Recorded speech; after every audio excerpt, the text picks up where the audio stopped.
Welcome to my channel. Today in fingerboard geometry, we'll be looking at the blues scale. First, we'll talk about fingerings and then we'll do some exercises. Here we go. I hope you enjoy it. All right, today in fingerboard geometry, we're going to be covering the blues scale. The blues scale is a 6-note scale that is the minor pentatonic plus the blue note. So the minor pentatonic is a 5-note scale. The blues scale is a 6-note scale, and we're going to add to the minor pentatonic the blue note, and that is defined as the sharp 4 or flat 5 interval. So that note is sandwiched between the 4th and 5th of our scale. Now, sometimes you hear people refer to the blues scale and the minor pentatonic sort of as the same thing. They are related, but again, keep in mind that the blues scale adds the blue note in. Let's look at the construction. So if I play a blues scale in G, it would be like this. Here is my root G, and here's the octave G, and the minor pentatonic would be this: root, minor third, 4th, 5th, flat 7, and then here's the octave. So I'm going to add in that blue note, the sharp 4 or flat 5, and in this key that's a C sharp or a D flat. And notice how it's sandwiched in between the 4th and 5th. So here's the root again, minor third, 4th, here's the C sharp, the blue note, and then there's my 5, flat 7, and octave. So that's the basic construction of the blues scale. Keep in mind that in a caged pattern, you're going to see that blue note at least twice because we have 2 octaves in these positional caged patterns, and also there will be cases where you'll see 3 blue notes in the pattern. Now, if you don't understand what caged means, you need to go back and refer to some of my caged videos. I have a few of those. So we're basically talking about the typical 5-pattern system for scales. So let's go on to fingerings in the key of G minor. All right, now for blues scale fingerings in G minor, we're going to start with the E form of caged, and I'm going to play the root pattern first. So this is the root shape for an E form. And now the scale looks like this, starting at the root.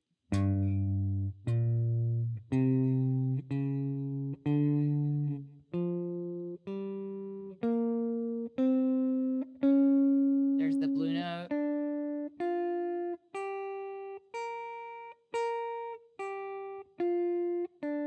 Blue note again. Blue note here. Okay, so now we're going to go over to the D pattern, and I will play the octave shape first. I'm going to start at the root here, so starting at the root. There's the blue note. Here's the blue note. Blue note. Now, there's a couple places that we could finger the blue note here. You could either put it here, or, again, I'm going to start descending from G here. You could put it here.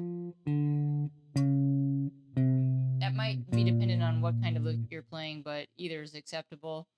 But keep in mind there is a little wiggle room for where you place the blue note in certain cases. So that's the D pattern. And now we have the C form. So there's my octave shape for G. And now we have the C pattern. I'm starting here on the note C, which is the 4th of the scale. So we have the blue note right away here. Here's the blue note. Blue note at the top.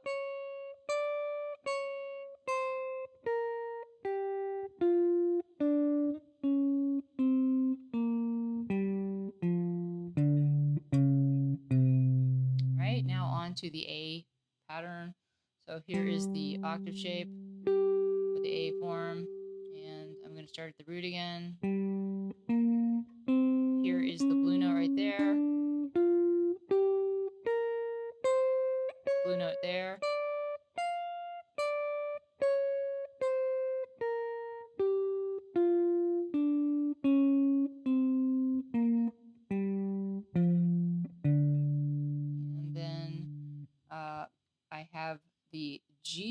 So here are the octaves. So I'm going to start on the 7 of the scale, that's F. So flat 7 to the root here. There's my blue note. And here's my blue note here.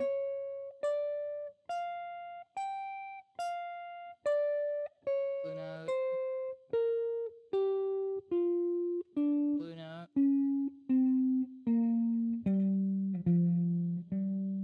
And that's all 5 patterns of the CAGED blues scale in G minor. Now that we've done that, let's look at another key and get an idea what we're doing for the exercises. So let's get a look at the key of D minor, and I'm going to just describe what we're going to do for the exercise portion of the video while I go through D minor. It's pretty much what we just did for G. We're going to try to start at a fairly low pattern on the fretboard. In D, you could start open, but I'm not going to. I'm going to start on the C form, which is this. And so that's my C octave pattern. So start by, I mean, you could play the octave pattern first if you want, but I'm just suggesting at least you start at the root, play to the top of the pattern, to the lowest note of the pattern, and back to the root. That way you know where the root is at. That's very important when you're playing these pentatonic or blues scale type exercises, because you need to be aware of where the root is at and also hear the tonality of the scale from that note. Remember that when you're dealing with pentatonic scales, they could be major or minor, and the same applies to blues scales. There's the minor blues scale, and then there's a major version. So if you play it from a different note, it might not have the intended sound. So we're going to be treating these as minor, so we're going to play it from the minor root. So in this case, it's going to be D minor. So I'm going to start on D, play up to the top of the pattern, back down to the bottom of the pattern. So here we go.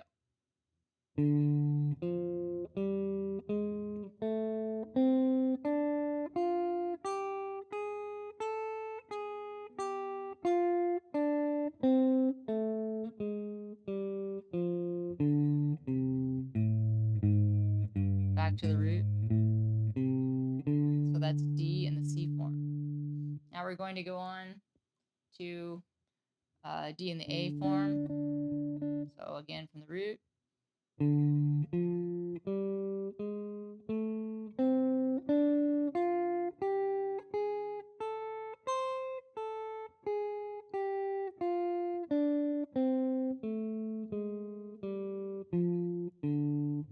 Back to the root. Now we're going to go to D in the G form. So here's the root. Starting on the C.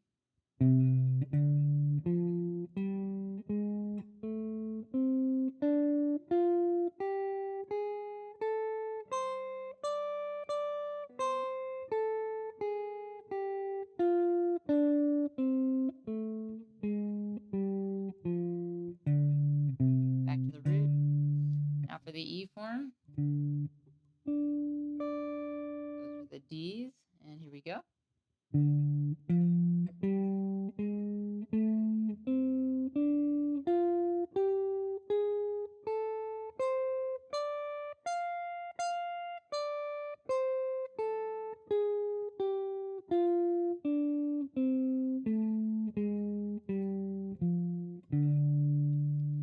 finally we have the D pattern of D.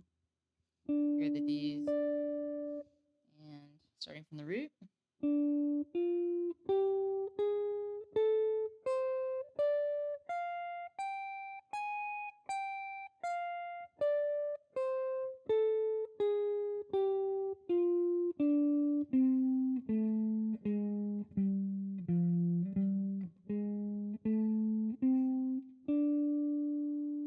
And that would be the D blues scale. Now that we've gone through how to do the exercises, let's get a look.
That's it for the blues scale.